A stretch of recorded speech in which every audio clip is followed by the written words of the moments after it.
Hare Krishna, welcome back after a 12-day break in our Krishna House Founder Acharya seminar. We've actually finished the Sambandha portion of the seminar, which means we should have deepened our understanding of what it means that Srila Prabhupada is our foundational spiritual master. He's our founder Acharya. Can anybody give any evidence for that? We did it abundantly in the last lesson, but it's been 12 days. Before we go into Abhideya, we have to be on board with this truth that the founder Acharya, in our case, our Srila Prabhupada, yes, Nitai Gauranga, is our foundational, main, primary, foundational spiritual master. We're recording, so... Yeah.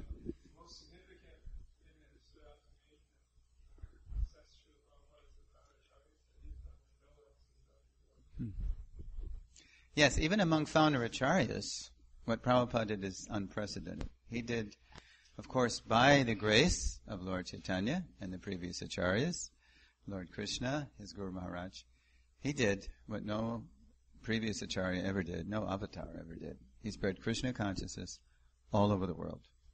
And that's extraordinary. Any other evidence that our core relationship and our core identity in ISKCON is that we're Prabhupada Nugas? Any other?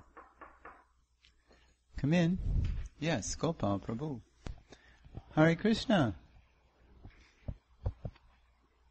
Praise the Lord. Thank you. Okay. Wonderful. Thank you so much. Hare Krishna. Thank you. Hare Krishna.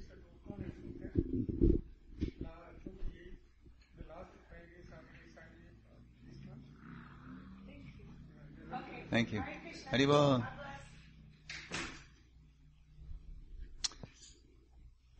When I had my operation in Udupi for a hernia in 1995, it was the Jesus Mary Joseph Hospital in Udupi. They were all Indian Christians. And they looked at me and they said, "You're from America. Why are you Hindu?" And I said, "You're from India. Why are you Christian?" And we had a good laugh. Okay, praise the Lord. That's what Hare Krishna means, loosely. Praise the Lord. Hare. Radharani is the greatest worshipper, praiser of Krishna. Krishna is God, so praise God. Okay, so any other evidence? Yes, Gopal, you had your hand up. Well, I know you compared him to Madhvacharya, and how Madhvacharya, the line of Madhvacharya was 800 years ago, you said he was? Yes, 800 years it's and been going they're on. Still, and they're in like Madhvacharya premies or whatever. Yes, and that's how it goes on, that everybody is a Madhvite, is a Madhva, and they all feed each other Madhva, and therefore all their Shiksha, Diksha relationships, they're so sweet and transcendental, and they're united on that core relationship, their core identity. What to speak of an international organization like ISKCON, all over the world, cutting across all ethnic, racial, you name it, political, national lines. How much more do we need to be focused on our founder Acharya to continue as a cooperative, concerted effort to bring Krishna consciousness to every town and village? Good point. Yes, Tulsi Rani. You gave some scriptural evidence of how it was predicted that Srila Prabhupada would come, but can you just repeat really briefly what that was again? The scriptural evidence. Yeah, there were prophecies of Prabhupada's coming. Scripturally, we cited two prophecies, one from the Brahma Vaivarta Purana, where Krishna assured Ganga and all the holy rivers that don't worry, all these Kali Yuga folks who you're afraid of, that they're going to come and make your waters a toxic waste dump. I'm sending my mantra upasaka. 5,000 years into Kali Yuga, I'm going to send my great worshipper of the holy name, and he will spread Krishna consciousness all over the world, and he will turn so many people into pure devotees that they will come and bathe in your waters and purify you. He turned it around on Ganga. And then that's when Lord Krishna said, this will continue for 10,000 years, which Prabhupada told us, but he didn't tell us about the first part. out of his deep humility. And in the Chaitanya Mangala, a Gaudiya Shastra, we had Lord Chaitanya assuring Narada Muni that in the Kali Yuga, even if people flee to foreign countries, when you go to India, you quickly find out you're a Videshi, which means you're not a Bharatvarsha Vasi, and you're outside of Bharatvarsha. So Lord Chaitanya said, even if they flee to foreign countries, or if they become atheists, I will send more Senapati Bhakta, my great military field commander, who will capture them all over the world, wherever they flee, all over the world. Yes, Itai Gurun. I think another really important piece of evidence is that even in Srila Prabhupada's humility, it's not that we're generating this term founder. Prabhupada claimed this term founder for himself, that he was the founder Acharya. Yes, he didn't coin it, but he had heard it, obviously, because it was coined in the 30s by Siddhanta Saraswati and his scholarly disciple, Bhakti Sudhakar Narayan Das, a.k.a. Professor Nishikant Sanyal. And Siddhanta Saraswati allowed himself to be referred to usually as the President Acharya, but also as the Founder Acharya. So when Srila Prabhupada came to America, when it did get big enough that it was going international, that's when he formed the GBC, he formed the BBT, Directions of Management, and he announced himself as the Supreme Authority Founder Acharya. And we also get into that at the end of the seminar. Okay, we better move forward, but I hope everybody is understanding Prabhupada's position, because we have to understand, we have to have sambandha before we can go into Avideya. If we're really, really, really, really, really convinced that our core identity is that we're Prabhupada Nugas, and our core relationship is with him, and based on that, we can have really sound and true and thick shiksha and diksha relationships, and just Vaishnava relationships based on the Founder Acharya. Then we can talk about, deepening our service to his mission. Otherwise, we're going to have some other identity and some other core relationship, and it won't quite, it'll be something splintered or sectarian or fragmented. So, that's where we have to be to go forward. Everybody all right with that? Okay. Lesson 4, our Founder Acharya's Mission, Part 1, From Seed to Buds. And I'm using these horticultural metaphors. Go back, please. Yes, we're going to talk about the slide. Because Lord Chaitanya used them. Lord Chaitanya said he himself is the tree of love of Godhead, and he's also the chief gardener, and he has so many fruits to distribute that he needs help distributing them. And the more you distribute, the more the supply increases. So we use these horticulture metaphors. The history of this picture is that 1972 October, Srila Prabhupada gave some famous Nectar of Devotion lectures in Vrindavan from October to November. Many, many lectures. And you can hear them. They're just amazing lectures. And who was cooking and serving Srila Prabhupada every day during those lectures? It was our late, great Jamuna Devi Dasi. She was there. And one day, while she was cooking and serving Srila Prabhupada, she said to our great photographer, Vishaka Devi Dasi, Mother Vishaka, yeah? Great Vaishnavi. Jamuna said to Vishaka, Vishaka, I'm cooking and serving Srila Prabhupada every day, and I think you need to take a picture of what I see. So there is what Srila Prabhupada was also doing in the 1960s. He was looking out from his rooms at Seva Kunj, Sri Sri Radha Damodar Temple, and he was looking out, and raise your hand if you know what he's looking at. Raise your hand. Okay, Kendra. Yes, the Samadhi of Rupa Goswami. We are also Rupa Nugas, Prabhupada said. So he was meditating on Rupa Goswami, who is our Rasacharya. He's our Acharya for relishing the mellows of devotional service. So Jamuna said to Vishaka, you've got to take a picture of Srila Prabhupada looking out at Rupa Goswami's Samadhi while he's taking prasadam. So by the grace of those two ladies, we have a vision, we have an actual snapshot of what it was like for Prabhupada to be looking out even before he came to America. This is a very wonderful shot. Okay. Let's see here. Okay. Question? Oh, we gotta get we're recording, so you have to get her a mic. Yeah, but you gotta, go ahead. Turn it on for her. Historically, it was before he came to America. This picture was No. taken by... This picture was taken in 1972, but it gives us a very good shot of what it looked like 10 years early in 62, say, when Prabhupada was living in Radha Damodar. Those very rooms, translating the Bhagavatam. Okay, so next line. Okay, so continuing our horticulture metaphor, the year is 1922, and Prabhupada's lifelong friend, Narendranath Mullik, says to his friend Abai, you must come and see this sadhu in Altadanga, section of Calcutta.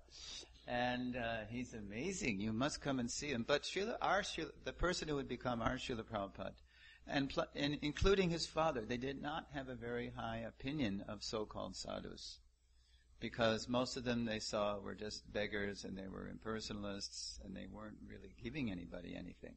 They were just begging chapatis and not really giving transcendental knowledge. So you hear Prabhupada say in the recording, so my friend, he dragged me to Altadanga. So, let's see here. Okay, so Narendranath Mullik, they were pram partners. Pram is British English for stroller, like Graco and all those brands of strollers. So Prabhupada said, okay. So Naren dragged him there, and then, okay, so want to scroll that. So who wants to read? Who wants to read the caption? Brandon, you read. Can you see?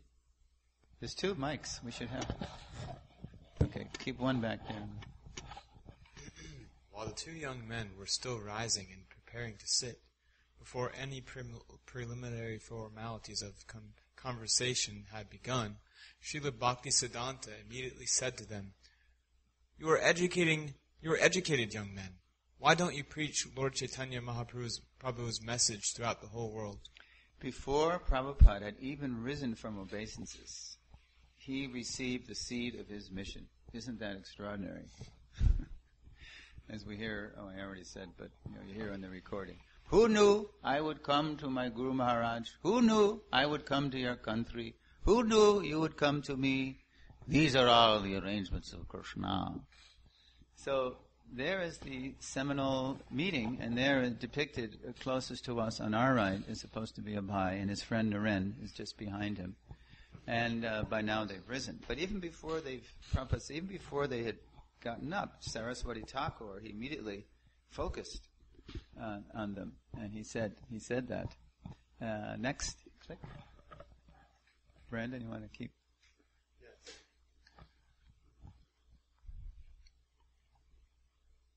I was from a Vaishnava family, so I could appreciate what he was preaching. Of course, he was speaking to everyone, but he found something in me. I was so much struck with wonder I could understand, here is a proper person who can give a real religious idea.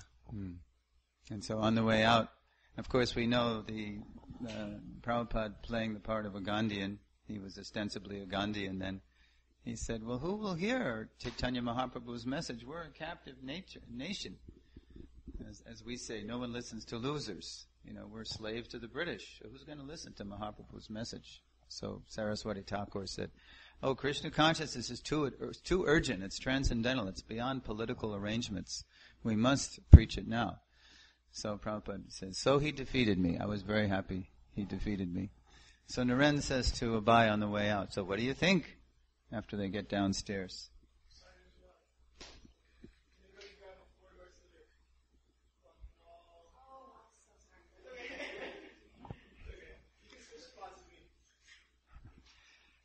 So what do you think, Abhay? Oh, he's wonderful.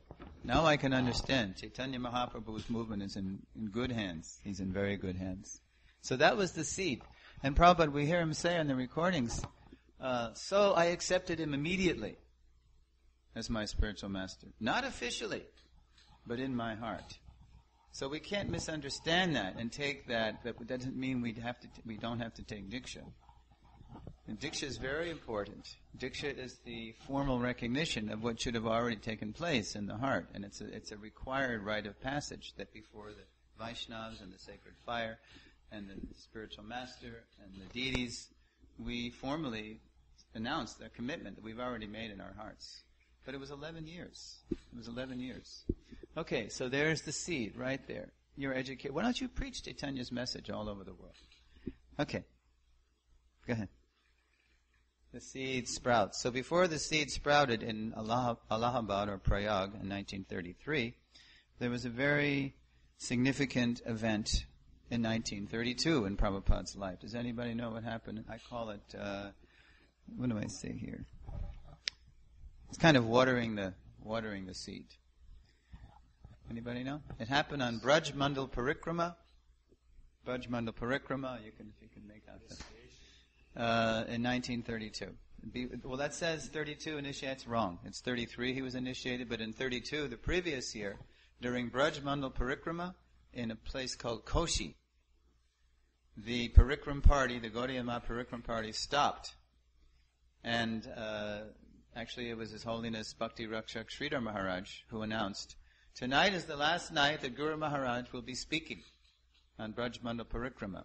The Parikram will continue, but tonight is the last night that he will be here with us speaking. So you have a choice. You can stay here and hear Guru Maharaj speak, or you can go to this Sheshashayi Vishnu temple nearby. Very amazing Sheshashayi Vishnu temple. So most of the people went to that temple. They went to have darshan of Sheshashayi Vishnu. Perfectly nice. Only a handful of people stayed to hear Saraswati Thakur on his last night. And Abhay Charan Dey was one of them. And Saraswati Thakur noticed that. Therefore, at initiation, let's pass the mic. How about Suhrit Mataji? You want to read? Go ahead. Want to scroll? With folded palms, Abhay looked up humbly at his spiritual master. He and Srila Bhaktisiddhanta were not now face to face, and Srila Bhaktisiddhanta recognized him and was visibly pleased to see him. He already knew him. Yes, he said, exchanging books with Abhay. He likes to hear. He does not go away. He have marked him. I will accept him as my disciple. Yes. And Prabhupada later said, because I was serious about hearing, now I am serious about speaking. So that was 1933, Allahabad. So the seed sprouts. Now when the initiation actually happens, the commitment is serious, then the seed sprouts. And it's definitely a rite of passage. Okay. Any questions so far about that? All right. So, now, his creeper blessed. Before you go to that slide, don't go to the slide yet. In 1935, there were two major blessings for Srila Prabhupada by Srila Bhaktisiddhanta Saraswati Thakur. In February 35, there was a very sweet blessing. In November 35, there was a very heavy blessing.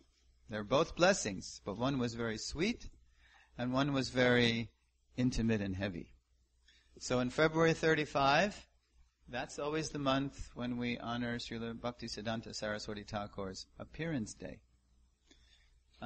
So it was on his appearance day that Srila Prabhupada wrote and spoke two significant pieces. And at the Bombay Gaudiya Math, he delivered this famous, the Universal Teacher Address, which used to appear in every Vyasa Puja book. I don't know that they do that anymore, but it's a very amazing speech that Prabhupada gave to the members of the Bombay Gaudiya Math, identifying Saraswati Thakur as a Jagat Guru. It's wonderful enough to be a regular guru, but a Jagat Guru, a universal teacher, is a guru of another caliber. So it's a founder acharya caliber, capable of delivering everyone, like we heard in the last lesson. So that was an amazing speech. But there was something even more amazing that Saraswati Thakur was pleased with. Raise your hand if you know what I'm getting at. Anybody know? Yes, Tulsi Rani. Yes.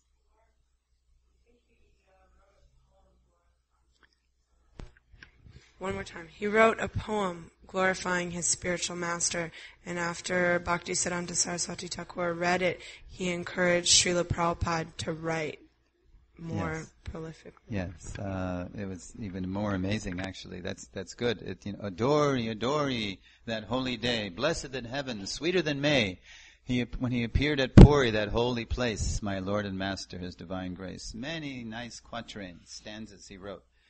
And then, does anybody remember the exact stanza that pleased Saraswati Thakur so much?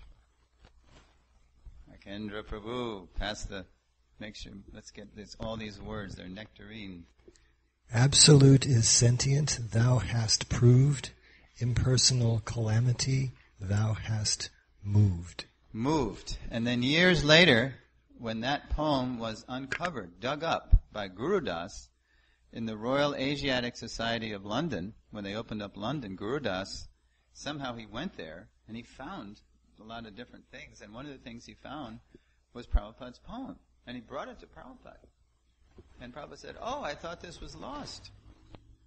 And since Prabhupada read the poem, and he actually edited the poem, he changed the poem. Do you know what word he changed? He changed moved to removed. And that's why you hear both. Whenever I'd come to that word, before hearing this from, I think it was in Mukunda Maharaj's book that was solved. I would always hesitate when I'd come to the impersonal calamity. Thou hast, what am I going to say? Is it going to be removed or moved?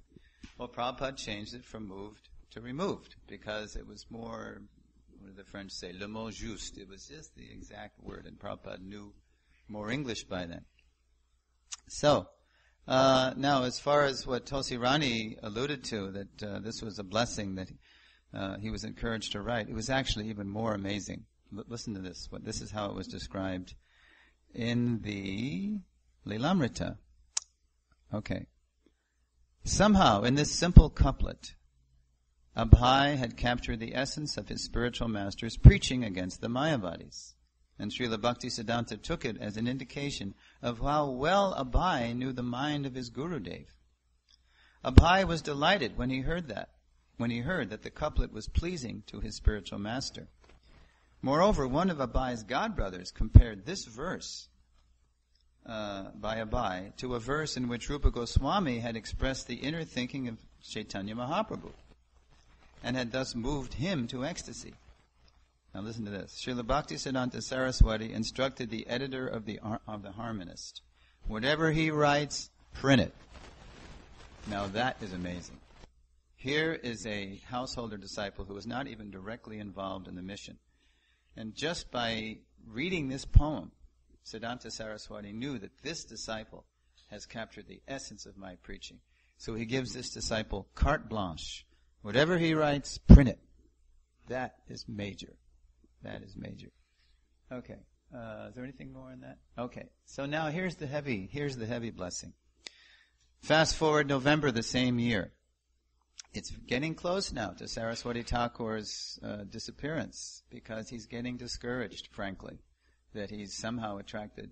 He initiated 60,000 people. I never knew that. But Bhakti Vikash Maharaj dug up that figure when he wrote Bhakti Siddhanta by Bhav. And he spread Mahaprabhu's movement all over India. But he was actually lamenting that as they were increasing in their opulence, like the Bagh Bazar temple in Calcutta had all this marble. So Saraswati Thakur said, well, now we're getting into the blessing here. Let's see if I can find the exact spot before I scroll in. Anyway, why don't you scroll and see what we have? Go ahead. Deeply concerned. Okay, scroll back. Go back. No, back. Okay. So what's happening here? You see the kind of concerned look that Saraswati Thakur has on his face? He's not happy. And so they're at Radhakund. It's cart seat now. And there's sannyasis behind him. But he wants to say something to his disciple Abhay, whom he knows at this point is actually a confidential disciple of his. And he's expressing his disappointment with the way the mission is going. And he's going to reveal something now, really heavy. Go ahead, scroll. Deeply concerned, Srila Bhaktisiddhanta said to Abhay. Who wants to do the Bengali? Agunjvalbe. How was that? Is that alright? Agunjvalbe. There will be fire. One day there will be fire in the Calcutta Gaudiya Math, and that fire of party interests would spread and destroy. Next. Srila Bhaktisiddhanta then said directly to Abai, Amar ichha chila kichu bhai karana. How's that? That's how they printed the Lilamrita. What does that mean to you? I had a desire to print some books. If you ever get money, print books. Is that printed right? Okay. Well, that's the way you folks do it, right? If you ever get money, print books. Standing by Radhakund, beholding his spiritual master, Abai felt the words deeply enter his own life. If you ever get money, print books. So there, the mission is getting increased, developed now. Books. Print books. You write and you print books. Prabhupada Lilamrita. Okay, so those are very sweet and very heavy blessings. Alright, so let's see. Question? Mm-hmm. We got the listening audience here.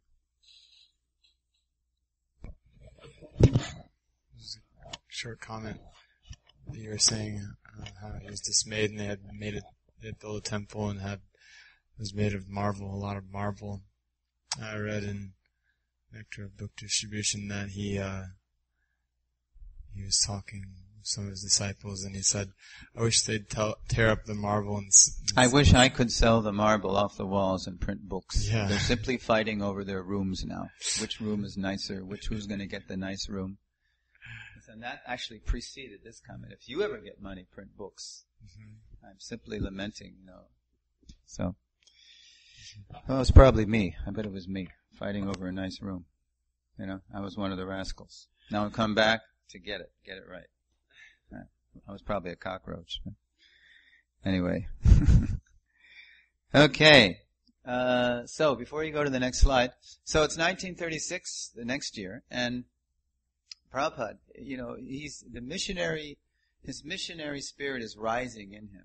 Even as his family is not interested at all. His business is rising and falling. But he's really getting on fire with the mission. And he doesn't know how he wants to contribute more. So go ahead. Next slide. So there's Abai. And he's writing his Guru Maharaj. Just December 36. It's just a few weeks before his spiritual master disappears. No one knew that. But he decides to write a letter. So and Bhaktisiddhanta is in Puri by the seashore, the same place where he appeared. He's trying to recoup his health. Lilamrita says, Srila Bhaktisiddhanta was in poor health at Jagannath Puri. Abhay was in Bombay, that's the other side of the country. And he wanted to write his Guru Maharaj a letter. He is a little kind upon me, Abhay thought. He will understand my request. And he began to write. And we know these words because Prabhupada himself described this, if you've heard Prabhupada say. So it was pieced together from Prabhupada's words. Dear Guru Maharaj, I'll tell you when to scroll. No, not yet. Please accept my humble obeisances at your lotus feet. You have got many disciples, and I am one of them. But they are doing direct service to you. Some of them are brahmacharis, some of them are sannyasis. But, go ahead, scroll. Let's see, who wants to read? Can you see it? You guys are too far back for these small. I am a householder. Sometimes I give monetary help, while I cannot give you direct service. Is there any particular service I can do? Excerpt from Srila Prabhupada's last letter to his Guru Maharaj. Yes, okay, you can scroll now, we'll get the answer. So just a few days later, Prabhupada received this answer. I am fully confident that you can explain in English our thoughts and arguments to the people. This will do much good to yourself as well as your audience. I have every hope that you can turn yourself into a very good English preacher if you serve the mission to inculcate the novel impression of Lord Chaitanya's teachings in the people. Yes. So our Srila Prabhupada had once recognized this to be the same instruction he had received at their first meeting in 1922. He took it as a confirmation. there was now no doubt as to the purpose of his life. Scroll. And why don't you read? Tiny time. Abai at once recognized this to be the same instruction he had received at the first. Sorry. That's it. I just read it. I goofed. Yes, the same instruction. So what his spiritual master had said in Calcutta in 1922 had not been a chance remark, nor had that been a chance meeting. The instruction was the same. Quote, turn yourself into a very good English preacher. This will do much good to yourself as well as your audience. So, 1936. Sometimes you see the date of Saraswati Thakur's disappearance as 1936, New Year's Eve, December 31st. Sometimes you see it as 1937, January 1, because he passed away actually in the wee hours after midnight. It was 5:30. It was almost sunrise, and the Vaishnavas calculate the solar day from the sunrise. So sometimes you see it 36, 37. Okay, little factoid in case you wonder why you see both. Okay, so his mission's confirmed, and now different things happen as the years go by. He's still in household life. He's still trying to make money. His business keeps failing, because even though by the stars and by his palm he was supposed to become like a Birla, and we would say Rockefeller or Ford, like at least Prabhupada used to say that. Or we say Gates, I guess. Gates and who else? What's the guy in? Anyway, there are many. Huh? So the business keeps failing, and then he's just going full force. So what's Prabhupada's response to World War II? What does he do? Raise your hand if you, Gopal.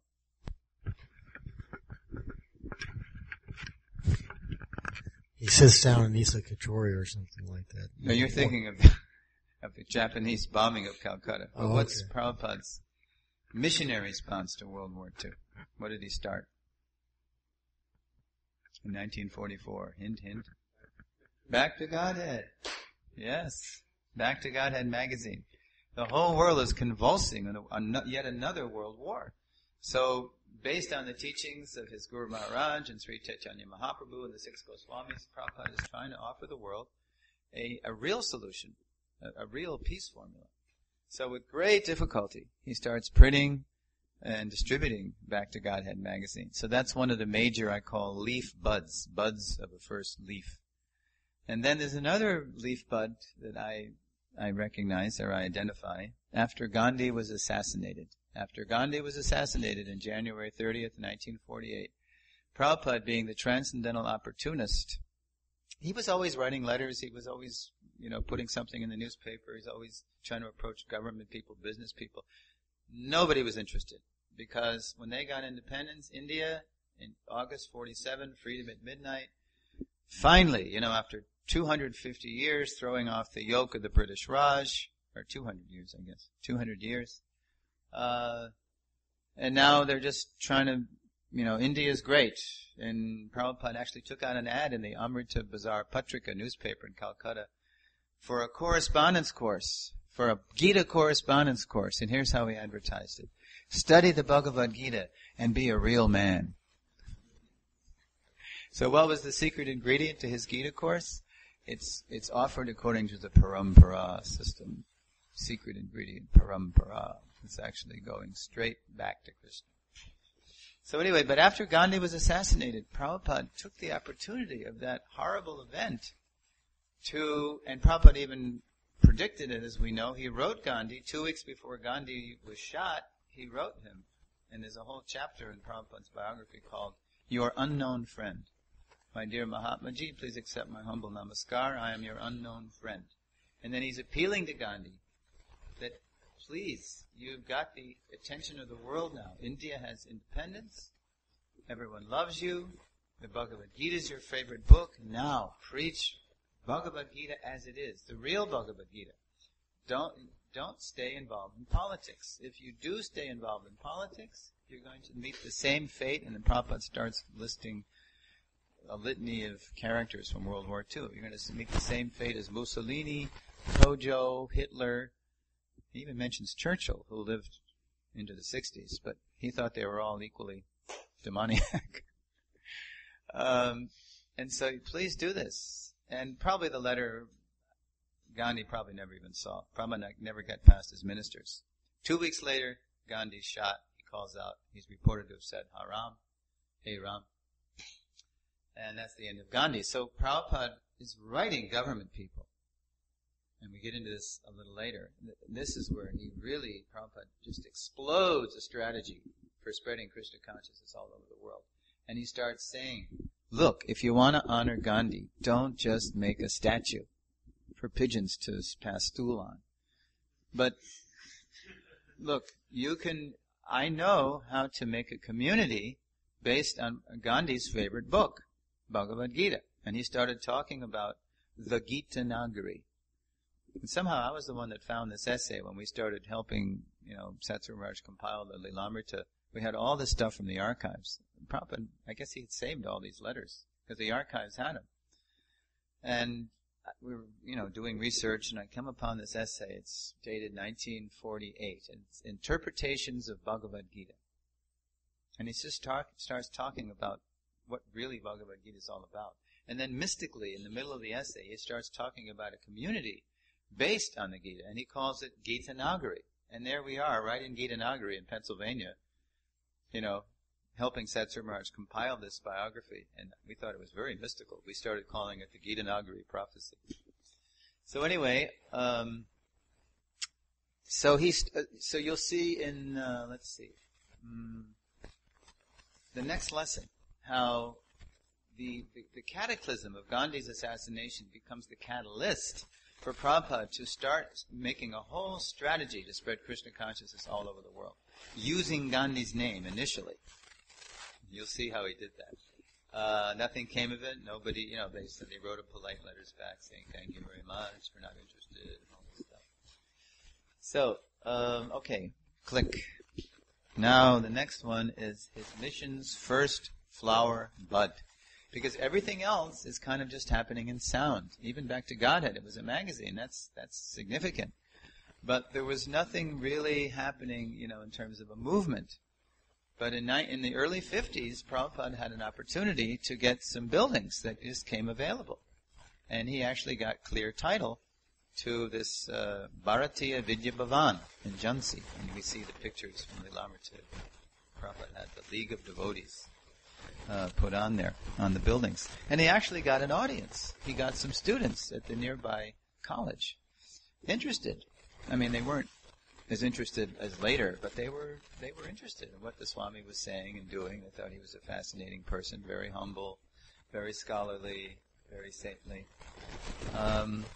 And so in May 1953, let's see here, he actually publicly launches the League of Devotees. And there he is, making the announcement. And he's giving points of what he calls as the League's prospectus. I mean, this is what the League's about. Please participate in it, invest in it, and get involved in it. And actually, when you read... Go ahead, click. When you see... You click again. When you read a couple of things, it's hard to read. I'm going to redo these slides with not so much writing on each slide. You'll see that these points in the prospectus of the League of Devotees, they become actually bullet points for the purposes of ISKCON. They're the forerunner of ISKCON. To propagate spiritual knowledge, that's basically what it's all about. Propagating spiritual knowledge, waking people up, sambandha gyan. Before we can, have love of God or act in a relationship, we've got to know something. So to propagate spiritual knowledge, click again.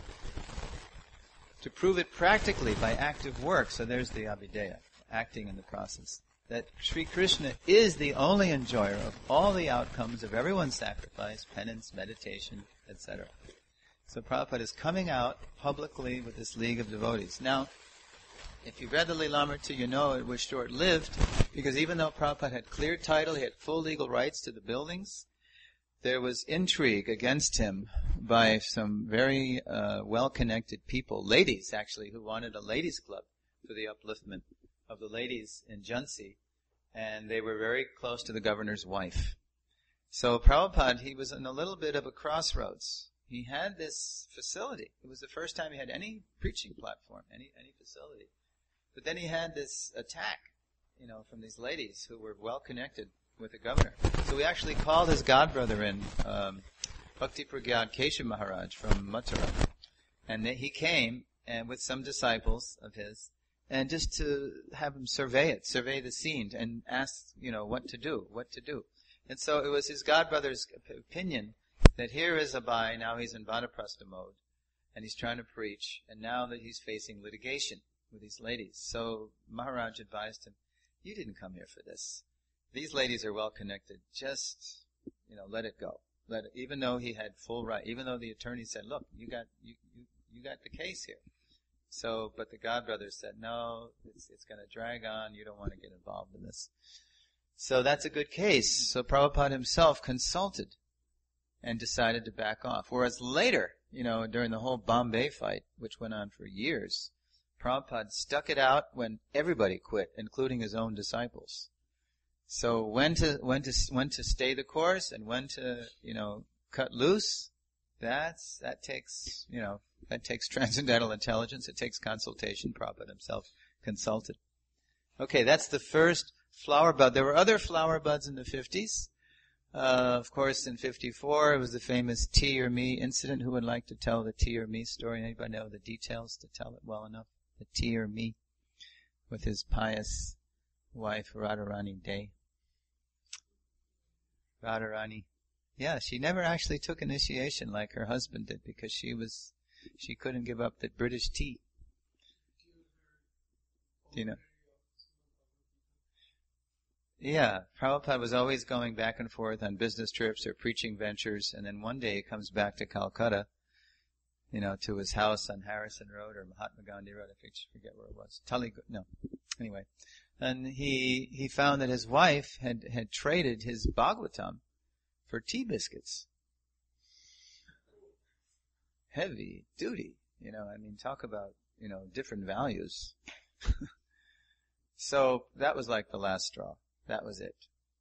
So Prabhupada just told her, well, you're going to have to choose now. Yes, Tulsi Rani.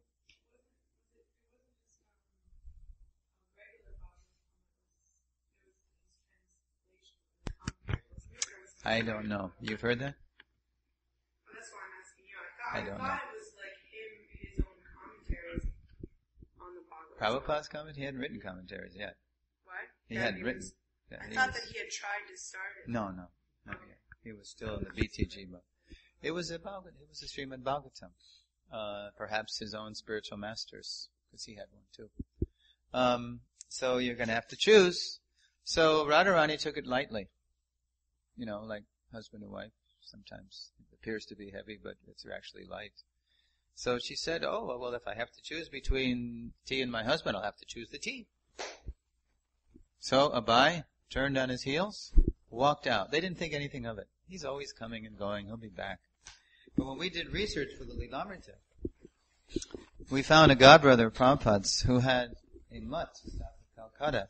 And he said that Abhay Babu, after he left his wife, he came down to my mutt, and he just paced back and forth in the mutt for 2 weeks, chanting at the top of his voice, Hare Krishna, Krishna Krishna, Hare Hare, Hare Ram, Ram Ram, Hare Hare, Hare Krishna, Krishna Krishna, Hare Hare, Hare Ram, Ram, Hare Hare. Just releasing that Grihastha ashram. 35 years. Even one daughter wasn't even married yet. God will take care, Prabhupada said. This is it. Had it. And it's interesting, and you get this in Prabhupada's purport, for example, to Gita 13, 8 through 12, the items of knowledge. There's one item, Asaktir anabhishvang gak putradara grihadishu. Detachment from children, wife, home, and the rest. Prabhupada, when he purports that line, it's real positive. It's all about how to make your family Krishna conscious. Just worship the deity together. Just hear Shastra together. Just have kirtan together. Take prasad together. But then he turns. But if they're not favorable, if they're not interested, and then he uses the A word, they should be abandoned.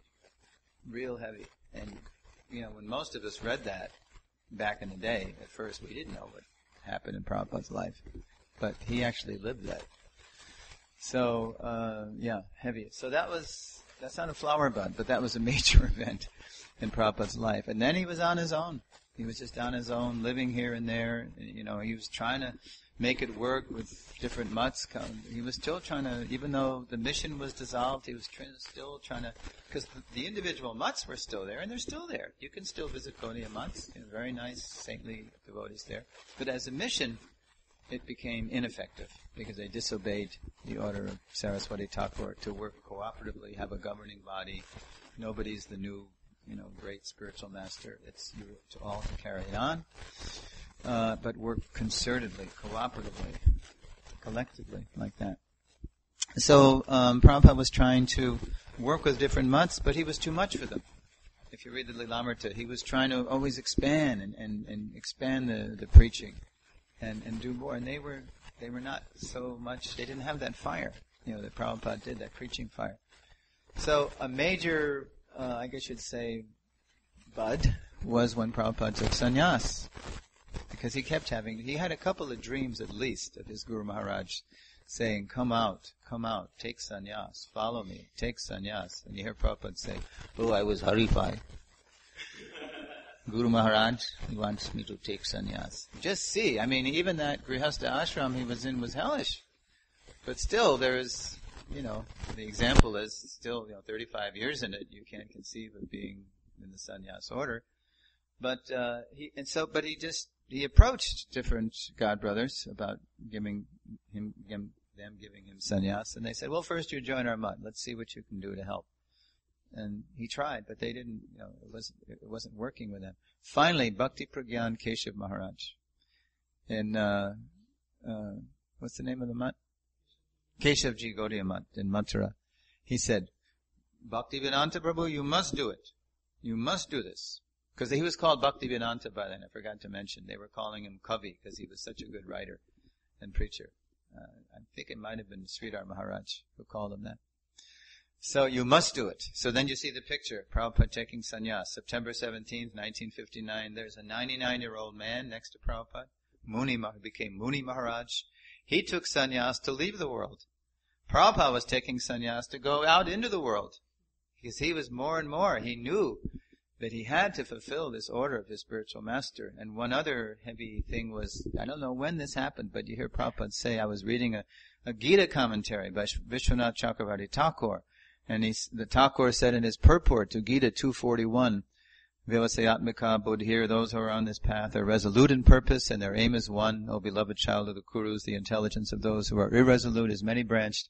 And in his purport to that verse, the Thakur says, this means one has to accept the order of the spiritual master as one's life and soul. So Prabhupada says, when I read that, it's, wow, I really have to do this. I have to go to the English-speaking world, and I have to preach Krishna consciousness. And so this was more and more rising in him. So he took sannyas, and that same year, two different people, just ordinary people, told him the same thing. They said, you're publishing this back to Godhead with great difficulty. People are throwing these away. They're just magazines. You should write books. So the second time it happened, once was an army captain, once was a librarian. Prabhupada took it. Oh, I think my Guru Maharaj is speaking to me through these people. So then he took the opportunity of interest in matter and antimatter, and the whole space race started, and it was very scientific focus. That's when he wrote Easy Journey to Other Planets. And before he published it, he got good reviews from scientists, from Indian scientists, and they were published with the Indian edition. And that was the first book, Easy Journey to Other Planets. And you see a perfect example of preaching according to time and place. Prabhupada's taking Gita verses, and he's not saying the soul, he's calling the soul the anti-material particle. And he's not saying the kingdom of God, he's saying the anti-material planetary systems. It's very interesting. So that's 59. And then in 60 actually it was published, 1960. And then he got the idea for his magnum opus, the Srimad Bhagavatam, because now he really was openly saying to people, I'm going to the West. I'm going to America. I must do this, even in my old age. And so but he knew, you remember what happened, remember in the Untitled lesson before Saraswati Thakur let those sannyasis go to England, what did he have them take? What did they need? They needed ammunition. What did they take? A book. Remember? He had Professor Sanyal write Sri Chaitanya's teachings. I think just Sri Krishna Chaitanya, that was the name of the book. It was the life and teachings of Lord Chaitanya. So he had them take the first volume of a projected trilogy with them. So that must have resonated with Prabhupada because he started his own translation and commentary on the Srimad Bhagavatam per his spiritual master's order in English. And he started it in Delhi, at the Chippiwada temple in Delhi, and then he moved to Vrindavan for inspiration. And first he was at the Vamsi Gopal temple, and then an opportunity came for rooms in the Radha Damodar temple, right with Rupa Goswami's Samadhi, so many great saints' Samadhis. And somehow he raised 5,000 rupees, which was not chicken feed in those days. It was no small thing for somebody without any money. And he renovated the rooms, and he moved in. And he continued his work. And he was printing. He printed one volume in 62, one in 64, one in 65. So, click. So his Bhagavatam blossoms. That's kind of a pun. You could say blossoms is a verb. His Bhagavatam manifests, it blossoms. Or you could say it's a noun. It's just, Bhagavatam is also a blossom, like that. So there's the top. Vidyananda Prabhu in Alachua. He took that photo because he traveled around with the Lilamrita research team and he took a lot of pictures in India to go with the text. So there's an example of that is the printing press actually. That's the same press. That's the OK press. I don't know if it's still there, but it was there in like 1980. Pretty crude and guys with hammers and glue and there was nothing high tech about it. And Prabhupada, he was not only the writer, he had to get the donations for the paper, he had to carry the paper, his clothing was torn, he wasn't eating properly. But with great struggle, he published. By 65, he had 3 volumes published. And there he is doing book distribution right in what do they call it, the Presidential Palace in Delhi? That's what they call it. What do they call it? Prime Minister's Palace? This is Lal Bahadur Shastri. This is Prime Minister Shastri, who only was there 2 years because he died in Afghanistan, I think of tuberculosis. And there's Prabhupada. And he was actually a Shastri, this guy. Nehru, they called him Pandit Nehru, didn't even know one shlok. Because he went to America, went to Harvard to address the students at Harvard. They asked him for a Gita verse. He couldn't even cite one Gita verse. But Shastri actually got it. He was qualified as a Shastri. So he's appreciating, see he's smiling, he's appreciating Prabhupada's Bhagavatam. So there's Prabhupada doing book distribution. Right there, and right in that volume, you have Srila Prabhupada in the original preface of the Srimad Bhagavatam, and also in his purport to 1.5.10, you have a plea from His Divine Grace. Does anybody know what the plea is? What is Prabhupada's plea? Because, remember, English is not his first language. Raise your hand if you know. Okay. Well, Prabhupada is pleading with his English-speaking readers. Our capacity, you can click it now. Go ahead. Who would like to read? Diwakar Prabhu. Our capacity of presenting the matter in adequate language, especially a foreign language, will certainly fail, and there may be so many literary discrepancies in spite of our honest attempt to present it in the proper way. But we are sure that with our all faults and this connection, the seriousness of the subject matter will be taken into consideration, and the leaders of the society will still accept this on account of its being an honest attempt for glorifying the Almighty Great. So much now badly needed. From SP's original preface to SV 1.1. And Prabhupada, he repeats the plea in his purport to 1.5.10, where Sutta Goswami says, first he says, this is a literature for crows if it doesn't glorify Krishna. He's telling Vyasadeva, look, Vyasadeva, you've written the Vedas, you've written down the Vedanta Sutra, you've written down Mahabharata, and what is Narada compare that to? Avayasam Tirtha, a pilgrimage place for crows, because you haven't glorified directly Krishna yet.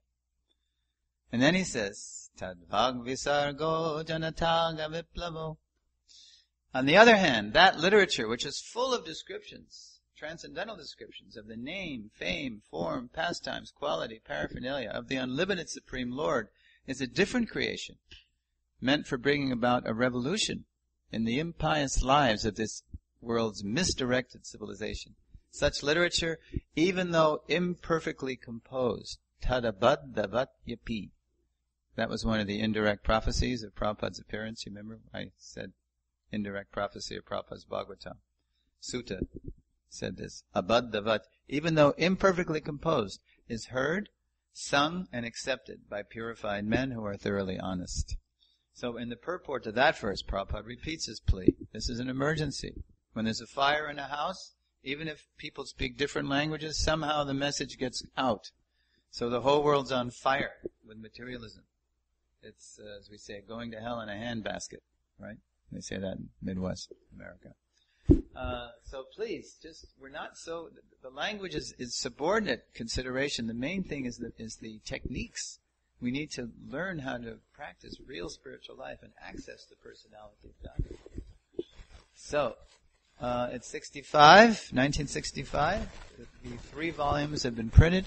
By now, Prabhupada is really, every time he's at some function, some event, he's telling everybody, I need to go to the West. If you can help me do that. So he's at one function, and sure enough, one Mr. Agrawal says, well, I have a son in Butler, Pennsylvania. He can host you. Sure. So Prabhupada had heard this before, so he didn't take it too seriously. Okay, fine. Write him a letter. We'll see if he can send me an invitation.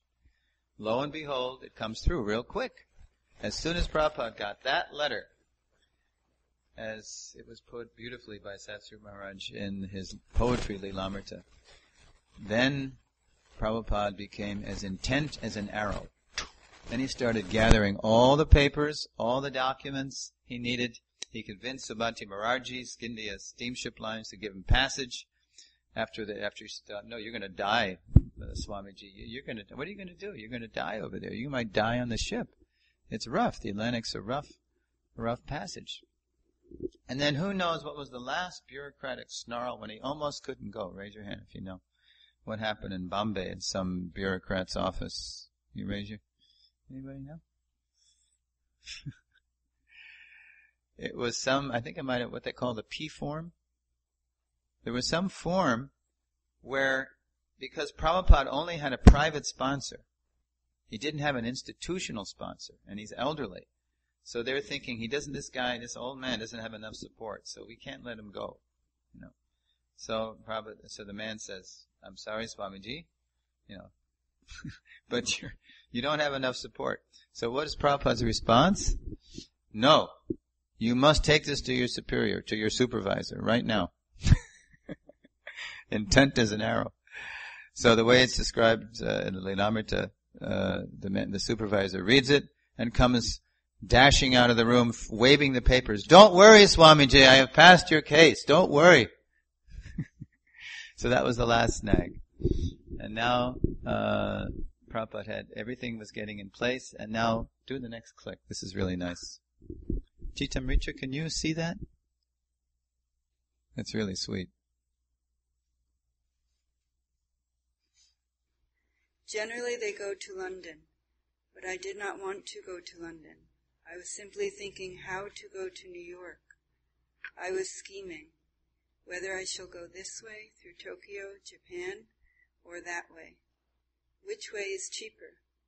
That was my proposal, and I was targeting to New York always. Sometimes I was dreaming that I have come to New York. So Prabhupada shared that on a morning walk.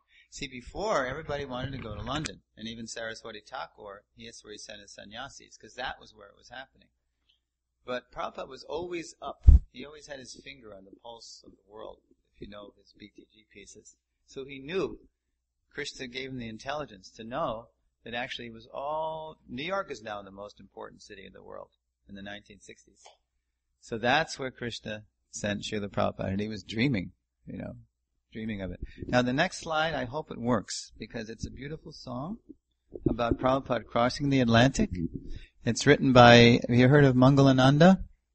Ever heard? He's a mantra rock singer. It's not him singing, it's his wife. You know Yamini? You know Jamini? Yeah. Well, she's a great folk rock singer, and she wrote a song called "Oh Atlantic." Now, if it doesn't work, I have the lyrics. I won't even try to sing it, but I can share that. But I hope we can hear this. Now, where would the sound come from, though? Where's the speaker? The screen? You got to click on it. How do you? Yeah, you got to click on that. And let's hear.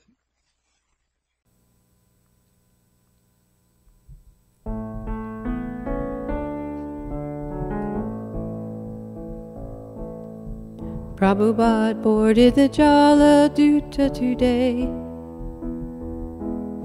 He's heading to the west without delay.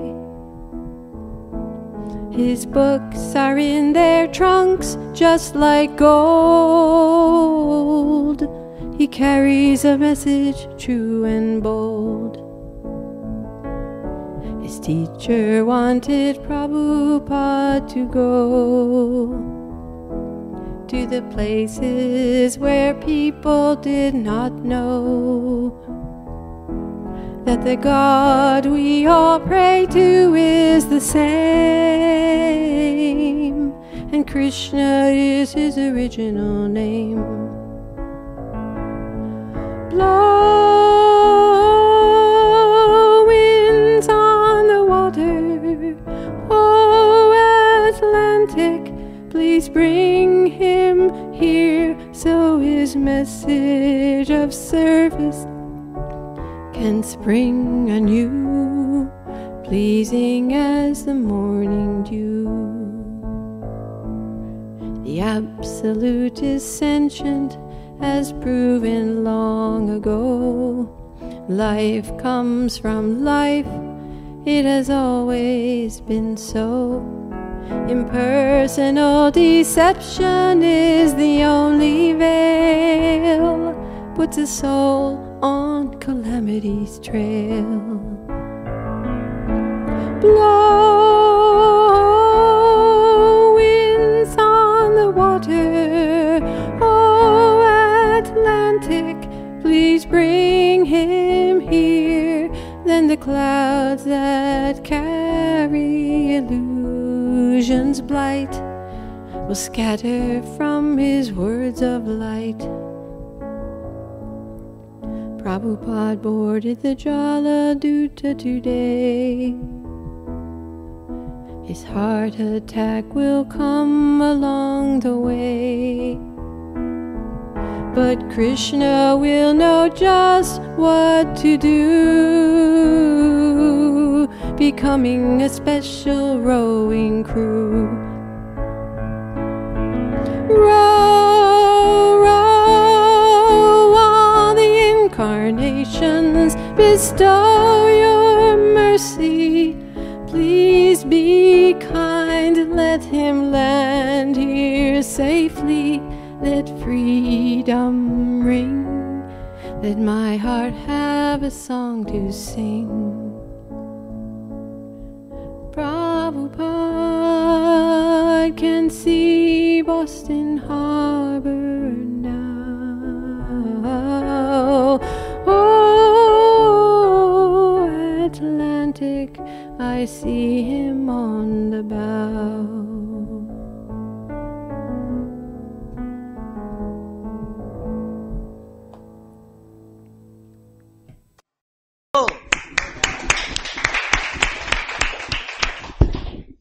Oh, I love that song.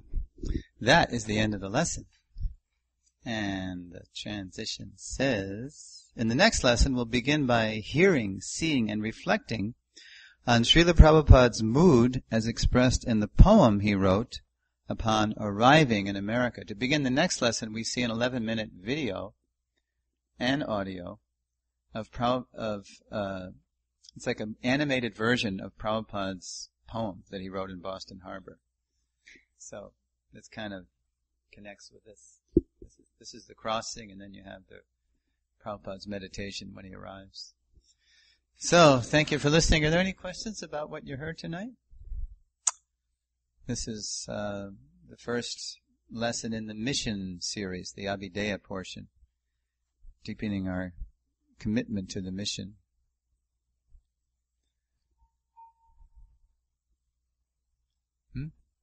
Oh, Tita Mitra, please give her the mic.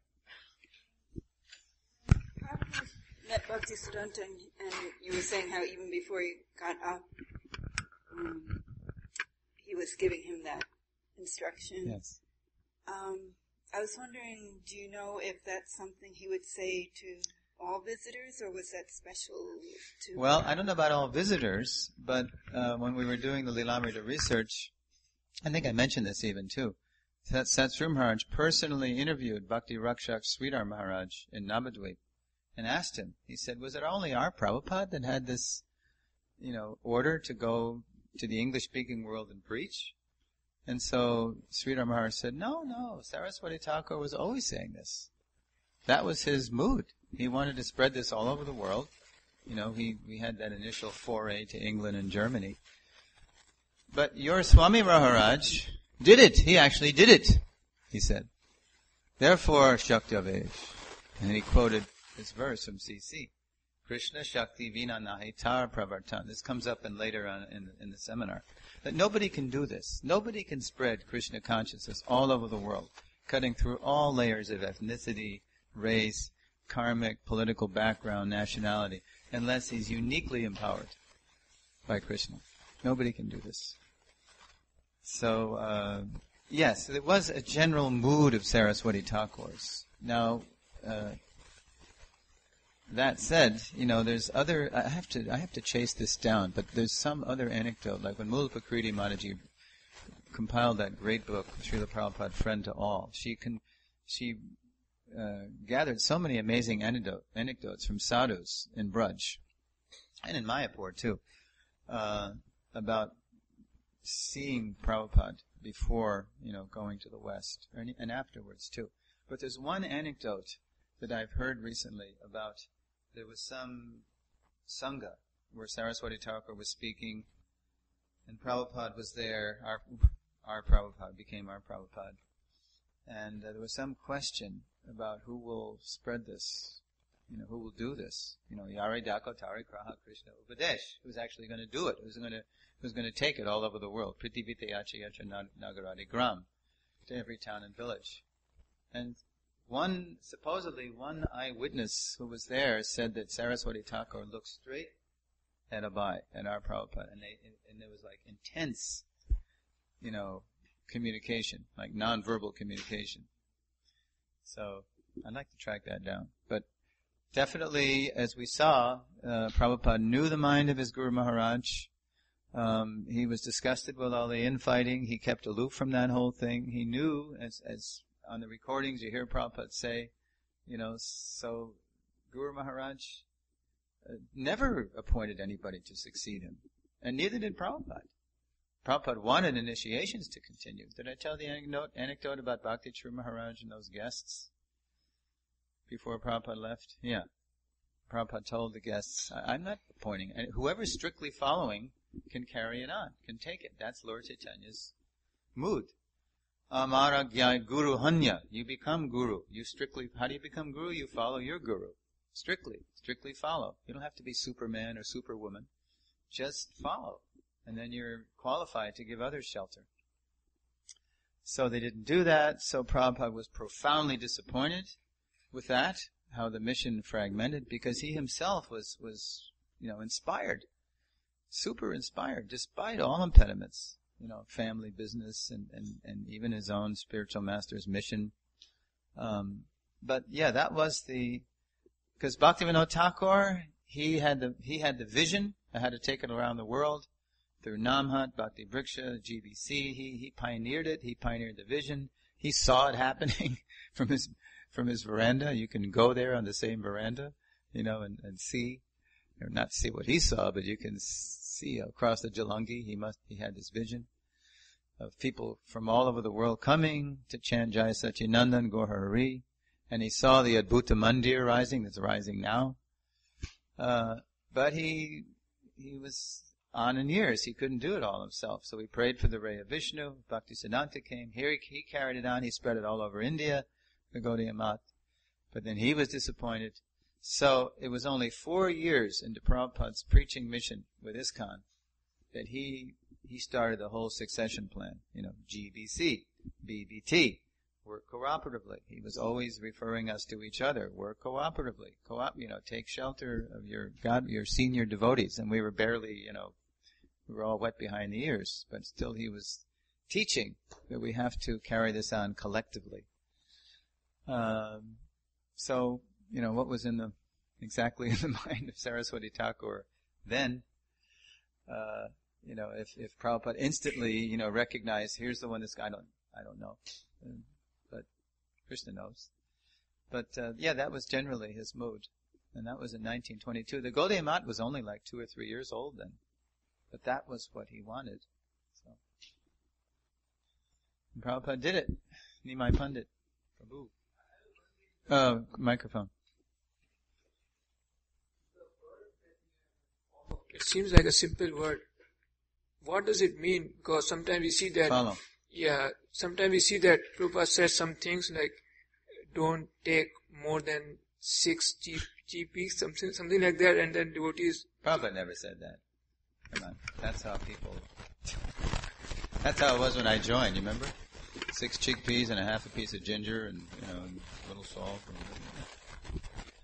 Take to your full satisfaction. You're fully satisfied. Yeah. You can only eat a little. If you're an ant like me, just eat a little. If you're an elephant, eat like an elephant. Eat big, work big. Strictly follow means we have to know the teaching. We have to know know the philosophy, and we have to know the mood. We have to know his Prabhupada's life, his teachings, his mood, his mission. It's not enough just to know his personality and be fascinated by Prabhupada nectar stories. We have to know the teachings and follow them. But if we just know the teachings and we don't see how he applied them, then that also can be dry, and that's like impersonal. We have to know the teachings and how Prabhupada applied it in his own life, and how he applied it in his preaching mission too.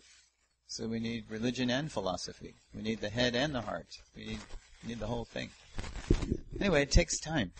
It takes time to mature, and I'm still trying. Yes, Tulsi Rani. I'll ask you next week because it's actually like an intricate question. Uh-huh.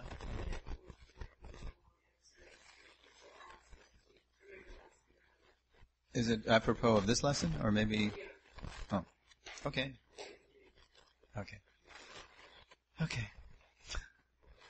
Any quickies? Diwakar Prabhu. Yes, I was wondering about the word Prabhupada. Why do we call him that? And is there a history behind how? Okay, that's the next lesson. I don't know. I might not even mention it because I'm not. When I do this Lilamrita thing, I'm not doing the whole Lilamrita. I'm just taking the aspect of Lilamrita that relates to the mission, right? Specifically around his mission. So, briefly, Prabhupada was in 68. Somehow it came up in passing with Govindadasi. Govindadasi and her husband were personally serving Prabhupada a lot in the late 60s, in the early days, in New York and in the West Coast too. So somehow in the course of conversation, because they were calling him Swamiji, it came out that Prabhupada just said, actually Swamiji is a 10th class address. And then Govindadasi, then why are we calling you Swamiji? And then Prabhupada just tried to make light of it and not, don't worry about it. No, that's so Govindadasi is a very strong-minded woman, and she said, well, no, this is very important. No, we don't want to call you something last class. So what should we call you? So Prabhupada, well, sometimes the spiritual master is called Vishnupad or Guru Maharaj or Prabhupada. And so somehow, I think she slipped on it, and then she came back the next day. So can we call you Prabhupada? And Prabhupada said, okay. But Prabhupada's godbrothers had a problem with that. Yeah. So, that, I don't know if that comes out a little bit. Yeah. But by then he was manifesting symptoms of a founder acharya. They had problems with founder acharya too. Unfortunately. But, anyway, we'll get into that a little bit next lesson. Yeah, that comes out. That's really important stuff. But basically, Prabhupada said the master whose feet other masters or all masters sit. So Prabhupada is always the supreme authority in our branch. Yes. Oh, you're just scratching. Okay, it's getting late. Okay, please. Oh, and it's not going to be next week. It's going to be Wednesday, right? We're going to record again for lesson 5. It'll be Mission Part 2, the ISKCON branch. We're continuing these plant metaphors. Now it's going to blossom into a full-fledged branch. Srila Prabhupada ki jai.